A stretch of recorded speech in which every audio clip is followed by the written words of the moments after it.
कि हर एक बच्चे के मन में डर रहता है और वो शर्म ज्यादा करते हैं, इसीलिए बच्चे पीछे रह जाते हैं। तो आप सभी लोग अपने मन से डर निकाल दीजिए, शर्म निकाल दीजिए, जो भी है खुला बोलिए।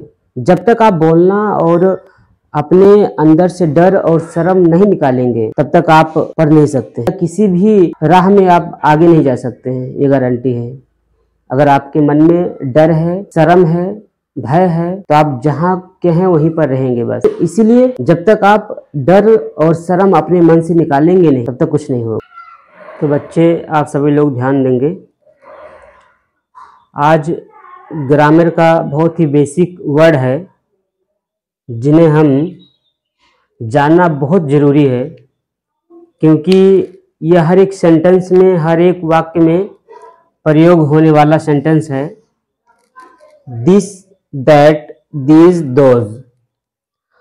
अब हम बात करेंगे कि इनका प्रयोग कहाँ कहाँ पर होता है और हम कैसे करते हैं, क्योंकि जब तक हम किसी व्यक्ति के बारे में जानेंगे नहीं और उसके बारे में हम जानने की कोशिश नहीं करेंगे, कहने का मतलब यह है कि सबसे पहले आप उसको जानें और समझें, तभी तो कुछ हासिल होगा, नहीं तो फिर आप सब ऊपर ऊपर से निकल जाएगा।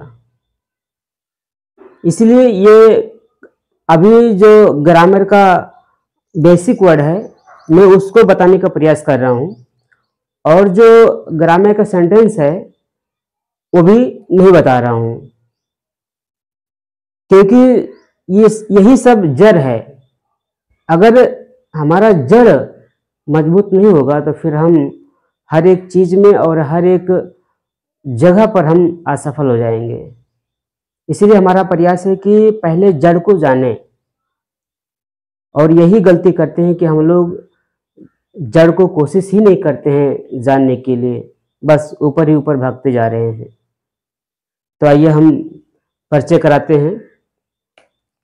यह है दिस, ध्यान से देखिए आप लोग, यह है दिस माने ये भी होता है और ए भी होता है। उसी प्रकार ये भी दैट, दैट माने वह, वो भी बोलते हैं। दीज, दीज माने ये। दोज, दोज माने वह। और ये आप जो है दिस और दैट, ये एक वचन है, सिंगुलर है। ये दिस और दैट सिंगुलर है, एक वचन के लिए प्रयोग होगा। दीज और दोज ये बहुवचन के लिए प्रयोग होगा। इतना समझ में आया? ध्यान से समझिए तभी समझ में आएगा।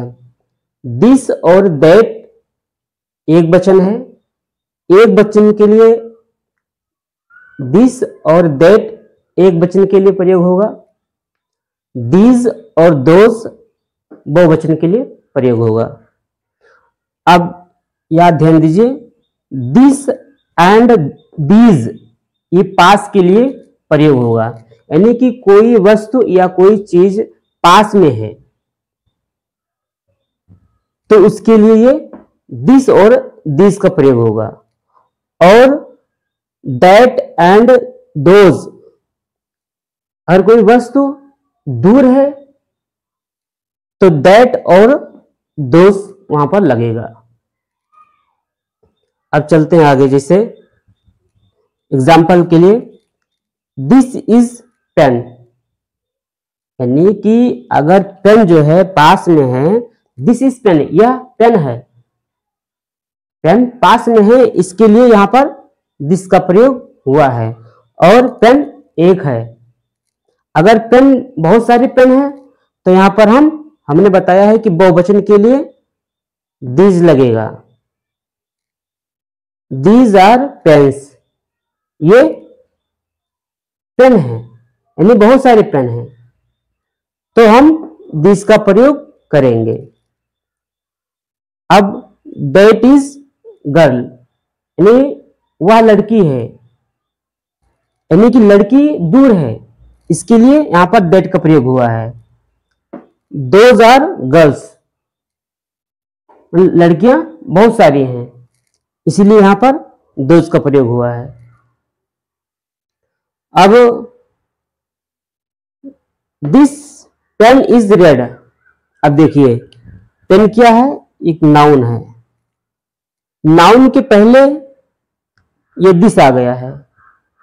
हम पहले क्या करते थे कि दिस इज पेन,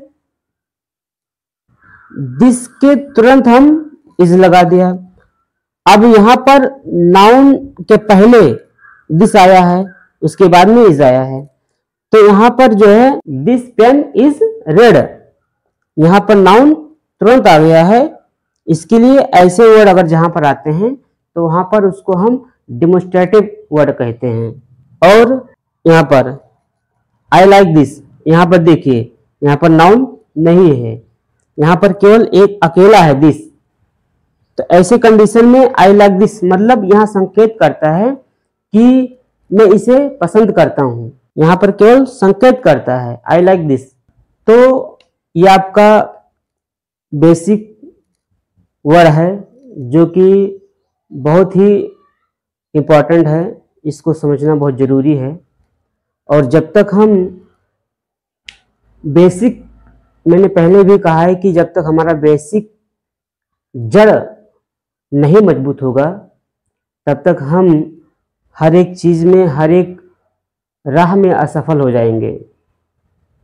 इसीलिए पढ़िए, ध्यान से पढ़िए और मेहनत से पढ़िए, क्योंकि गलती हम यही करते हैं।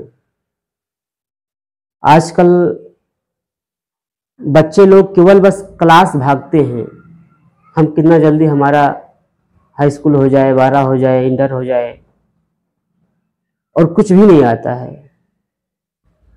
तो कहने का मतलब यही है कि क्लास मत भागिए, क्लास भागने से कुछ नहीं होगा। जब तक आपका बेसिक मजबूत नहीं है आप कहीं भी जाओगे फ्लॉप हो जाओगे। इसलिए बेसिक नॉलेज बहुत जरूरी है। तो आप सभी लोग इसको समझ गए, और नहीं समझ में आ रहा है तो आप एक बार नहीं, 2 बार, 4 बार पूछिए, लेकिन ऐसे बस बैठे मत रहिए, क्योंकि बैठने से मुझे नहीं पता चलेगा कि आपको समझ में आया कि नहीं आया। मैं देख रहा हूं कि हर एक बच्चे के मन में डर रहता है और वो शर्म ज्यादा करते हैं, इसीलिए बच्चे पीछे रह जाते हैं। तो आप सभी लोग अपने मन से डर निकाल दीजिए, शर्म निकाल दीजिए, जो भी है खुला बोलिए। जब तक आप बोलना और अपने अंदर से डर और शर्म नहीं निकालेंगे तब तक आप पढ़ नहीं सकते हैं। किसी भी मामला में या किसी भी राह में आप आगे नहीं जा सकते हैं, ये गारंटी है। अगर आपके मन में डर है, शर्म है, भय है, तो आप जहां के हैं वहीं पर रहेंगे बस। इसीलिए जब तक आप डर और शर्म अपने मन से निकालेंगे नहीं तब तक कुछ नहीं होगा। पढ़ाई का मतलब ये नहीं कि बस आगे और लिख लिए, जो लिखाया जा रहा है याद कर लिए, बस काम खत्म। पढ़ाई का मतलब होता है सम्यक ज्ञान होता है। अगर वो ज्ञान, वो विवेक अगर आपके पास नहीं है तो बस केवल पढ़ाई से काम नहीं चलने वाला है। इस संसार में, इस दुनिया में अगर केवल आपके पास केवल डिग्री है तो डिग्री से कुछ नहीं होगा। आपके पास सम्यक ज्ञान होना जरूरी है। इसीलिए हमारा एक ही उद्देश्य है कि पढ़ाई के साथ साथ में आत्मज्ञान और जो आध्यात्मिक ज्ञान होता है, जिसे एक मनुष्य का जीवन सही प्रकार किस तरह चले, मैं प्रयास करता हूं कि अपने बच्चों को मैं वो चीज दे पाऊं। जो भी मैं सीख रहा हूँ, क्योंकि मैं भी अभी सीख ही रहा हूँ, तो जो भी है मेरे अंदर में वो बांटना चाहता हूँ, शेयर करना चाहता हूँ इस वीडियो के माध्यम से, कि आप सभी लोग इसको जानें और समझें।